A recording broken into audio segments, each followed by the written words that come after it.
আজকে আবারও হাজির হয়েছি দুটো খুব সুন্দর সুস্বাদু রেসিপি নিয়ে।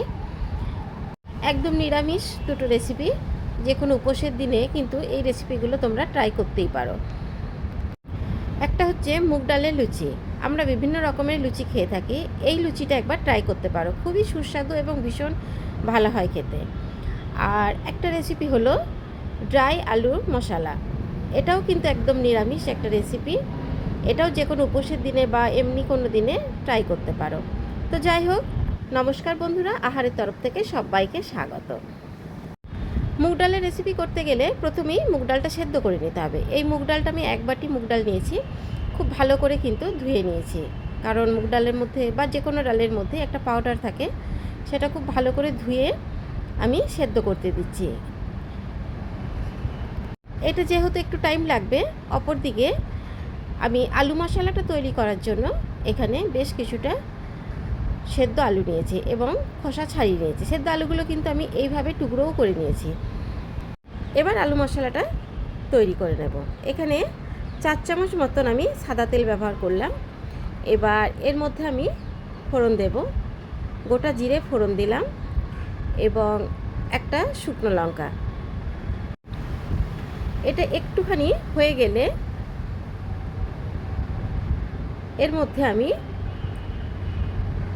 কুচিয়ে রাখা আদা আমি ফোড়ন দিয়ে দিলাম। আদা কিন্তু বাটা আমি ব্যবহার করব না, এখানে এইভাবে স্লাইস করে দিয়েছি, তার ফলে যখন তরকারিটা খাবো খুব ভালো লাগে এই আদা যখন মুখে পড়ে। এটাও একটু আদাটা ভেজে নিলাম। এবার এর মধ্যে আমি 1/2 চামচ মতন হিং দিয়ে দিলাম। এবার এই সমস্ত ফোড়নগুলো হওয়ার মাঝখানেই আমি একটু তেলের মধ্যেই হলুদ দিয়ে দিলাম, কারণ হচ্ছে এই সবজিটাতে আমি কোনো জল ব্যবহার করব না, তাই হলুদটা কিন্তু পরে দিলে খুব অসুবিধা হয়ে যাবে, তাই তেলের মধ্যে আমি দিয়ে দিয়েছি। এবার সেদ্ধ করে রাখা আলুগুলো দিয়ে দিলাম।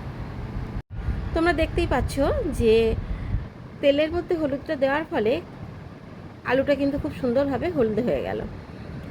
এবার এর মধ্যে পরিমাণ মতো লবণ দিয়ে দিলাম, 1 চামচ চিনি দিয়ে দিলাম। এবার খুব ভালো করে নাড়াচাড়া করে একটু ভাজা ভাজা করে নিতে হবে। খুব চটজলদি একটা রেসিপি, কিন্তু কোনো মশলাপাতি বা খুব বেশি ঝামেলার এখানে নেই এই সবজিটার মধ্যে। এখানে 1 চামচ মতন চিলি ফ্লেক্স দিয়ে দিলাম, 1 চামচ মতন অরিগ্যানো দিয়ে দিলাম। আর একটা এখানে মশলা দেব, সেটা হচ্ছে পেরি পেরি মশলা। এই মশলাটা সাধারণত কোনো বার্গার বা ফ্রেঞ্চ ফ্রাই খেতে গেলে এই মশলাটা ব্যবহার করে, খুব ভালো টেস্ট হয়। যে কোনো সবজির মধ্যেও দিলে, যে কোনো সুপার স্টপে বা অনলাইনে কিন্তু এই সব মশলাটা পাওয়া যায়, পেরি পেরি মশলাটা। এটা আমি খুব সামান্য দিয়ে দিলাম। এবার এই সমস্ত মশলাগুলো খুব ভালো করে নাড়াচাড়া করে নেব 5 মিনিট ধরে। এখানে কিন্তু আর কোনো মশলাই দেওয়ার নেই, খুব কম মশলায় এই রেসিপিটা হয়ে যায় এবং খুবই সুস্বাদু একটা রেসিপি। একবার ট্রাই করো, খেতে কিন্তু দারুণ হয়, ভুলতে পারবে না। প্রত্যেকবার মনে হবে এই রেসিপিটাই বানায়। এবার আমি চলে যাব পরের রেসিপিতে, অর্থাৎ আমি মুগ ডালটা আগেই সেদ্ধ করে রেখেছি।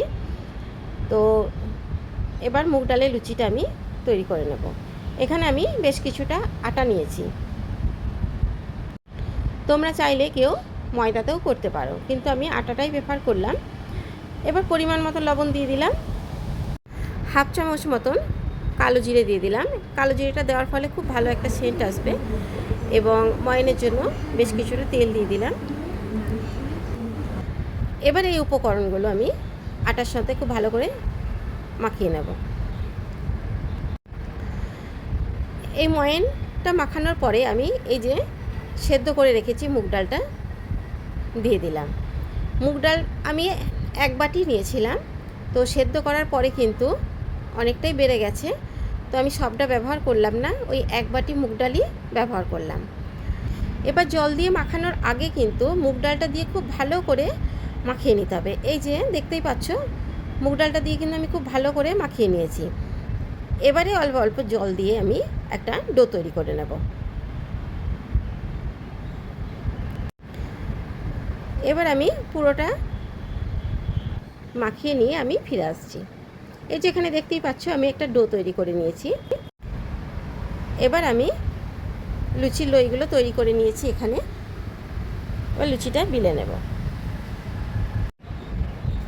এই মুগ ডাল দিয়েও লুচি কিন্তু একবার তোমরা বানিয়ে খেতে পারো, খুব টেস্টি একটা লুচি।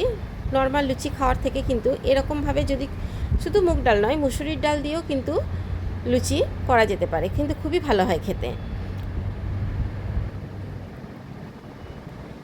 এখানে লুচিও সব ভাজা হয়ে গেছে। তো আমার এই দুটো রেসিপি যদি তোমাদের ভালো লাগে, আমি নতুন বন্ধুদের বলছি অবশ্যই আমার চ্যানেলকে একটা সাবস্ক্রাইব করে নিও, আর পুরো ভিডিও দেখার পরে একটা লাইক করো। তো আজকের রেসিপি এই পর্যন্তই, আবার দেখা হবে অন্য কোনো দিনে। ততক্ষণের জন্য খুব ভালো থেকো।